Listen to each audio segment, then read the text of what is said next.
классе. Мне 9 лет. Мой проект – вертолет. Это военная техника. Угу. У вертолета 2 винта. Один большой и один маленький. Угу.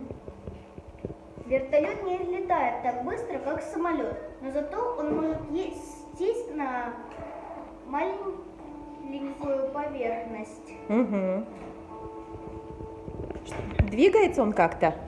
У него двигаются только пропеллеры. Угу. И он издает звук выстрела и полета. Здорово. Продемонстрируешь нам? Нет.